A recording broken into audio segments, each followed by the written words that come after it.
मैं तो अच्छी दिखती नहीं हूँ, मेरा कुछ भी ठीक नहीं है बॉडी में। जब इंडस्ट्री में नई नई आई, साउथ में मुझे काफ़ी सक्सेस मिली, आते ही मेरा करियर बहुत अच्छा गया। मुझे एक फ़िल्म ऑफ़र हुई love in Nepal opposite Sonu Nigam. मैंने साइन की, अपना सब कुछ पैक करके मैंने मामा को बोला कि मैं लिव इन करना चाहती हूँ। 1 हफ्ता हुआ होगा मुझे शिफ्ट हुए एंड ही चेंज्ड। एक्सट्रीम मार होती थी, वो फेस पे पंच होता था, पेट में पंच होता था, गला दबाना बहुत कॉमन। कि मैं उनको बोलूँ कि आज जितना मारना है मार लो, आज के बाद मैं वापस नहीं आ रही। बोलते हैं I swear on my dad, आज मैं तुझे मार डालूंगा। और मैं शायद सिर्फ इतना मुड़ी होंगी।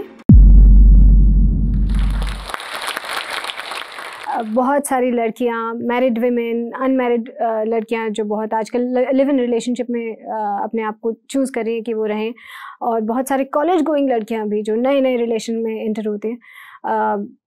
आप अपने आप को एक ऐसे डोमेस्टिक टॉक्सिक रिलेशनशिप में पाती है, उनके लिए एक छोटा सा मैसेज लेकर आई हूँ। हाय, मेरा नाम है फ्लोरा।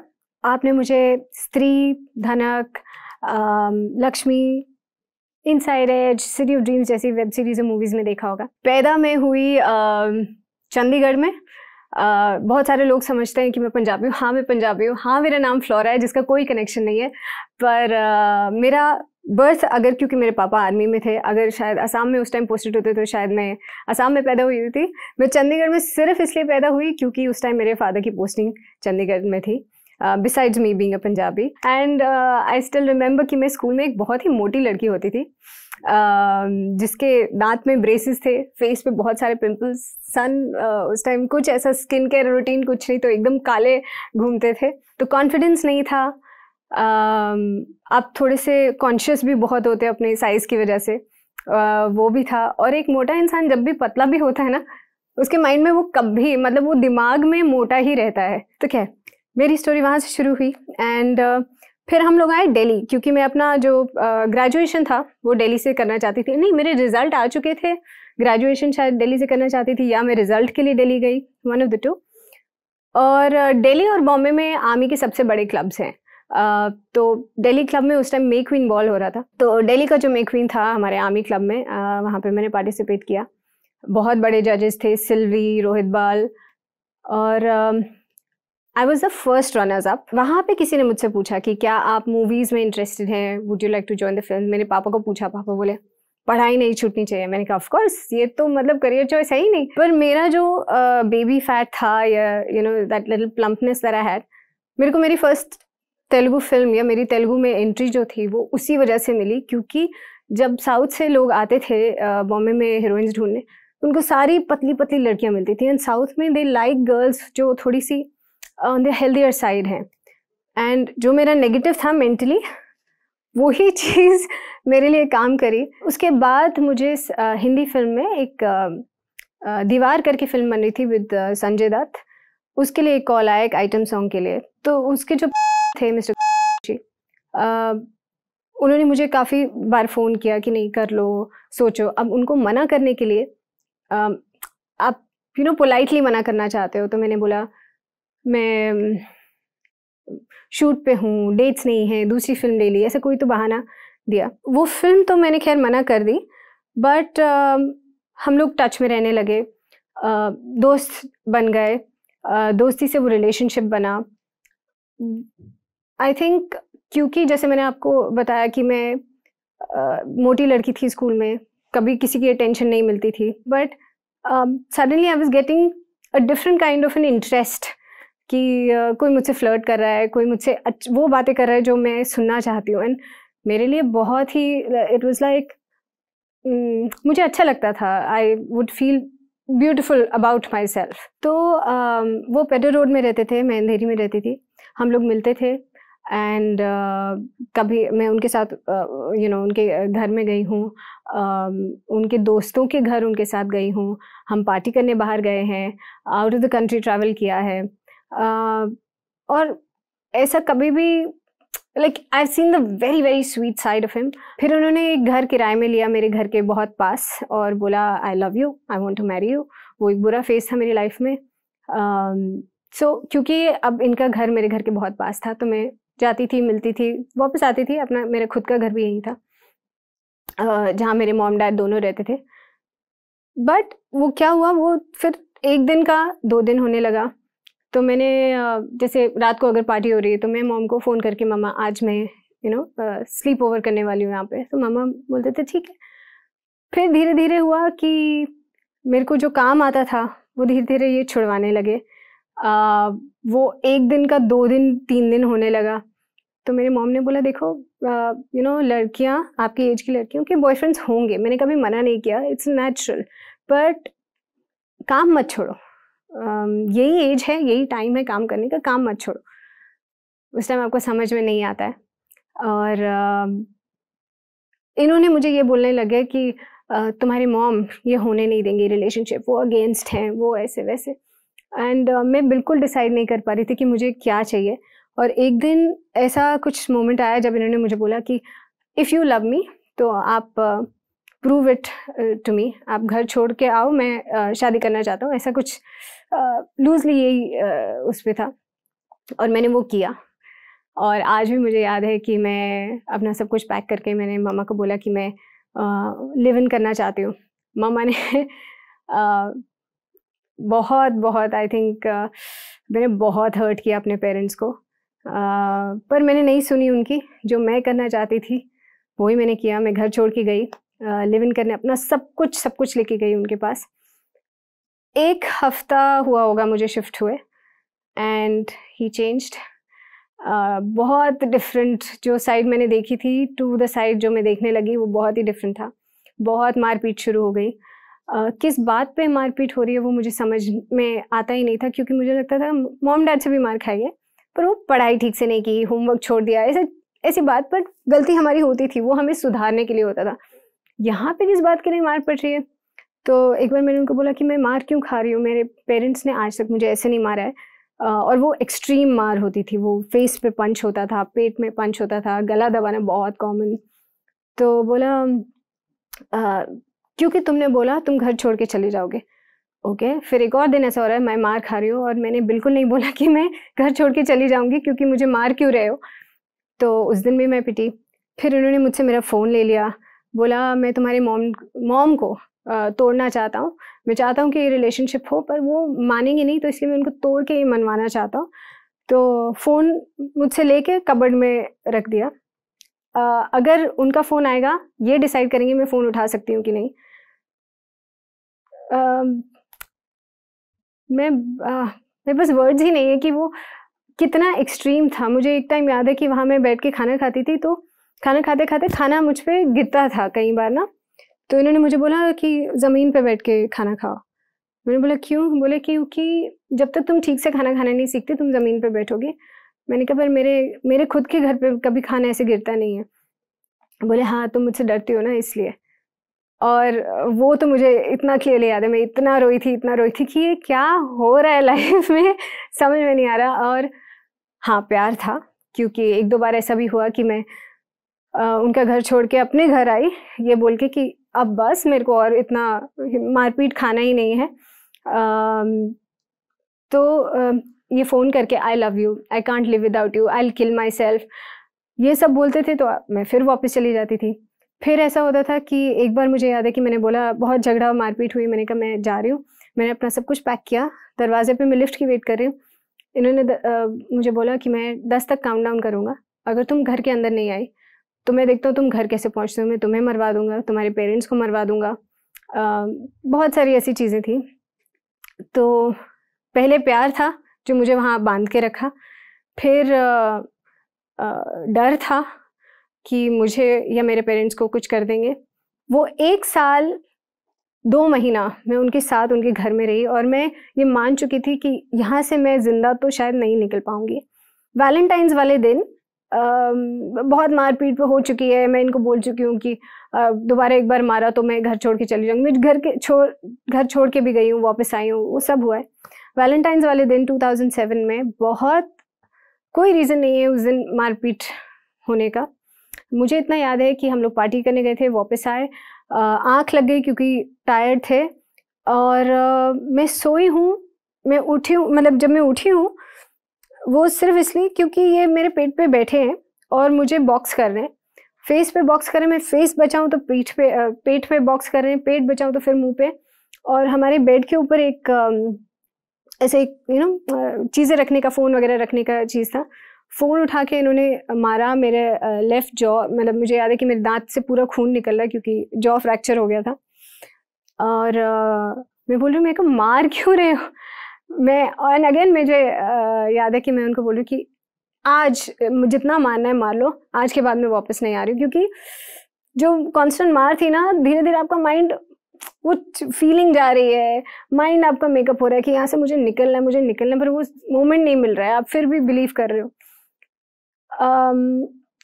तो उनके फादर की डेथ हुई थी थोड़े दिन पहले। ये झगड़े के बीच में वो फोटो निकालते हैं अपने डैड के, बोलते हैं I swear on my dad, आज मैं तुझे मार डालूंगा।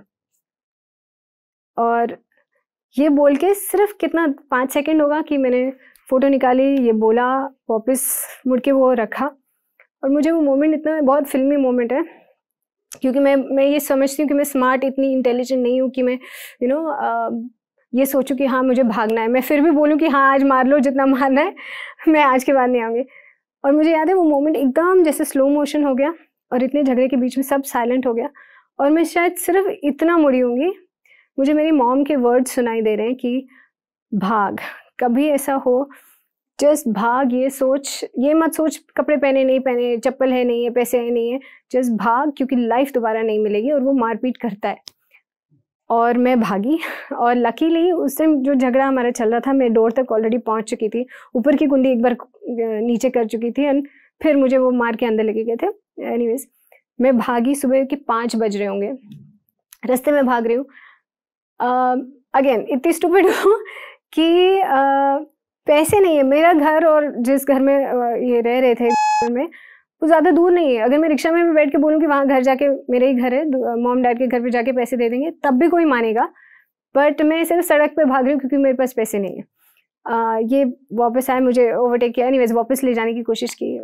भाग के मैं घर पहुँची और मॉम ने दरवाज़ा खोला और बोला अगर तू फिर वापस जाएगी तो अभी चली जाओ और मैं सोचूंगी कि मेरी कोई डॉटर नहीं। बिकॉज वो 1 साल 2 महीने जो मेरे मॉम डैड ने सफ़र किया है मेरी वजह से, क्योंकि आप एक ही बच्चा हो उनका, वो तो मैं आपको बता भी नहीं सकती।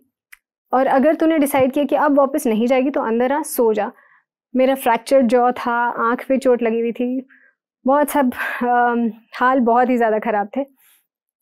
मैंने बोला हाँ आज के बाद मैं नहीं जाऊँगी, बट मेरा सब कुछ वहाँ पड़ा हुआ है।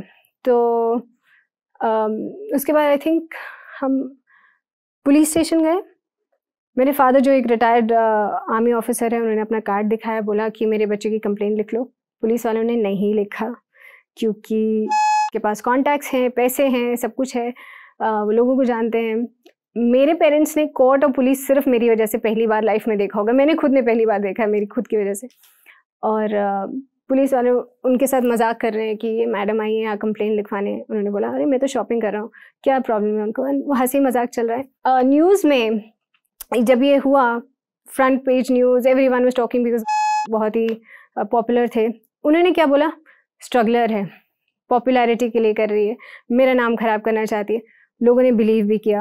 मैं अगर श्रद्धा वालकर का केस सोचती हूँ जो अभी हुआ था, मैं हमेशा बोलती हूँ कि यार ये मैं हो सकती थी, मेरे साथ कुछ भी हो सकता था, पता नहीं कहाँ मुझे काट के फेंक दिया होता। वो फिर भी मेरे तो फ़ोन भी ले लिया गया था मुझसे, तो मेरे कोई मुझे ढूंढ ही नहीं पाता। तो वापस आई, काम ढूंढने में थोड़ा सा प्रॉब्लम हुए, फिजिकल स्कार्स है, मेंटली आप प्रिपेयर्ड नहीं हो, आपको टाइम लगता है वापस। जिन लोगों जो 1.5 साल जो आपने काम नहीं किया है, उन सब से वापस में टच में आना स्ट्रगल था। ऑल्सो आपको जो चीज़ें बोली गई, तुमने अपनी शक्ल देखी है, तुम्हें काम कौन देगा, वो भी कैरी कर रही हूँ मैं। लॉयर्स, कोर्ट की तारीखें, पुलिस वालों के चक्कर एंड काम ढूंढना, ये सब एक साथ था। और ऑल्सो लड़की के लिए इन दिस इंडस्ट्री एज बहुत मैटर करती है। तो मुझे लगा था कि यार अब काम कहाँ से मिलेगा। एंड आई रिमेंबर वापस आने के बाद भी मुझे एक बड़ी फिल्म साइन हुई थी ऑपोजिट सलमान खान, जहाँ डायरेक्टर ने मुझे ओके किया, सब कुछ हुआ। लास्ट मिनट में उन्होंने मुझे बोला कि मेरा नाम फ्लोरा है। तो न्यूज़पेपर में जब वो फ्लोरा का आ रहा है, मैं ये भी नहीं बोल सकती नैना, श्वेता, ये तो कोई और होगी, ये मैं नहीं हूँ जिसका न्यूज़ में आप पढ़ रहे हैं। फ्लोरा ऐसा नाम था कि मतलब अरे ये तो यही फ्लोरा है। तो उन्होंने मुझे बोला आपका ना बैगेज बहुत है, हम आपको इसलिए कास्ट नहीं कर सकते। ऑल्सो ने बहुत लोगों को फ़ोन करके, जो नाम के लोग थे उन सबको फ़ोन करके बोला कि काम नहीं देना है, और मुझे बोला भी गया था कि मैं देखता हूँ तुझे काम कैसे मिलता है, तुम काम कैसे करती हो। वो जो स्ट्रगल का फेज़ था, जो स्ट्रगल मैंने आते से इंडस्ट्री में नहीं देखी, वो बाद में देखनी पड़ी। और जब एक स्टेज ऐसी आई कि मेरे को लगा कि यार अब तो बस हो गया, ना काम मिलेगा, आई थिंक मुझे पैकअप करके चले जाना चाहिए। वेब सीरीज़ का एक सडनली ओपनिंग आई, क्योंकि हमें फिल्मों में बहुत छोटा काम मिलता था, टेलीविज़न में सिलेक्शन होता नहीं था। तो हम लोगों ने पूछा कि ये दिखाएंगे कहाँ, तो बोले बस फ़ोन पे दिखाएंगे। नेटफ्लिक्स अमेजोन आया नहीं था, बट ये थोड़ा थोड़ा सा एक शुरू हुआ था, web capsules and all that. हाँ फ्री है, पैसे कितने दोगे सिर्फ ये बता। तो वहाँ से काम शुरू हुआ एंड टाइम लगा। आई थिंक 2007 से 2018 जब स्त्री भी आई, और उसके बाद वेब सीरीज़ इतनी सारी आ चुकी है। And on the other hand जो तब से एक फिल्म स्टार्ट करने की कोशिश कर रहे हैं आफ्टर आंखें एंड दीवार, कोई भी फिल्म उनकी आई ही नहीं है, सिर्फ अनाउंसमेंट होती है पर वो शूट ही नहीं होती है। आई थिंक वो एक कितना बड़ा लर्निंग लेसन है कि मुझे कुछ करना ही नहीं पड़ा। आपका एक ही करियर था, आप सारे कॉन्टैक्ट, सारे बिगेस्ट ऑफ स्टार्स, मनी सब होने के बाद भी आप एक प्रोजेक्ट नहीं स्टार्ट कर पा रहे हैं, और मेरे पास कुछ भी नहीं था। लाइफ में ऊपर नीचे सबके आते हैं, बट अगर आप ठान लें कि आपको कुछ करना है, ट्रस्ट मी, यूनिवर्स सुनता है आपकी और रास्ते अपने आप बनते हैं। कभी थोड़ा देर लगता है, बट गिव अप, सिर्फ एक काम जो आप नहीं कर सकते वो गिव अप, क्योंकि अगर आप अभी गिव अप कर जाओगे तो जो हीरो दुश्मन को मारेगा वो एंड ऑफ द स्टोरी में होगा, तब तक आप पहले ही फिल्म छोड़ चुके होंगे। तो आई थिंक यही एक लेसन है मेरी लाइफ से कि गिव अप नहीं करना है। लाइफ में कितनी भी प्रॉब्लम्स आएँ, अगर आप पैशनेटली, हो सकता था कि मैं शायद सोचती, अगर मैं इतनी पैशनेट नहीं होती, क्योंकि मैं ग्रेजुएट भी नहीं थी, कुछ और जॉब भी नहीं सोच सकती थी, यही किया था स्कूल के बाद से, तो मुझे पता था हाँ यही करते रहना है। इवन दो मुझे निकाला जा रहा था प्रोजेक्ट से, चीज़ें मुश्किल की जा रही थी, पर टाइम के साथ लोग भूल जाते हैं और आपके काम से ही लोग आपको पहचानते हैं। तो हमेशा याद रखें कि अगर आपके साथ कुछ भी एक लो फेज़ में आप हैं, ये एक लर्निंग प्रोसेस है, ये लो फेज़ नहीं है, डिप्रेसिंग फेज़ नहीं है, ये एक लर्निंग प्रोसेस है। यहाँ से लाइफ आपको अपग्रेड ही करेगी, और टेस्ट के बाद ही रिजल्ट आता है और आप प्रमोट होते हैं, नेक्स्ट क्लास में जाते हो, तो ये वही है। तो प्लीज़ लाइफ के हर फेज़ को एंजॉय करें। कुछ अगर बुरा हो रहा है तो इसका ये मतलब है कि कुछ अच्छा होने वाला है, so be open to receive that. And I just want to thank Josh Talks for giving me this opportunity कि मैं आके यहाँ पे आप सबको अपनी स्टोरी बोल सकूँ, और दिल से उम्मीद करती हूँ कि कुछ एक चीज़ भी अगर आप इस टॉक से आज सीख के लेके अपने साथ जाते हैं, तो मेरा ये जो भी जर्नी रही है और उससे जो भी मैंने सीखा है, I think, and the fact कि आज मैं यहाँ खड़ी होके आप सबको बोल पा रही हूँ और आप लोग मुझे सुन रहे हैं, मेरी वो जर्नी के लिए ये एक छोटा सा रिवॉर्ड है कि वो वेस्ट नहीं किया था भगवान ने। वो भी एक चैप्टर ज़रूरी था, क्योंकि ये चैप्टर आज उसके बिना नहीं होता। So I wish you all lots of love and stay positive. क्योंकि आप जोश टॉक्स देख रहे हैं तो जाहिर सी बात है कि आप अपनी ज़िंदगी में कुछ बड़ा करना चाहते हैं, और वो सारे स्किल्स सीखना चाहते हैं जिनसे आप अपने सपने पूरे कर सकें। और आपके इन्हीं सपनों को पूरा करने में मदद करता है जोश टॉक्स का इंग्लिश स्पीकिंग ऐप, जिसमें हम आपकी मदद करते हैं उन सारे स्किल्स को सीखने में जिनसे आप बाकियों से आगे बढ़ सकते हैं। चाहे इंग्लिश बोलने में कॉन्फिडेंस और फ्लुएंसी की कमी हो, या पर्सनालिटी डेवलप करने में परेशानी हो रही है, इस सब के लिए आपको वन स्टॉप सॉल्यूशन हम देना चाहते हैं, और इसका नाम है जोश टॉक्स इंग्लिश स्पीकिंग ऐप। तो इंतजार किस बात का है? आज ही डाउनलोड कीजिए जोश टॉक्स इंग्लिश स्पीकिंग ऐप और अपनी सक्सेस की तरफ एक नया कदम बढ़ाइए। Click the link now.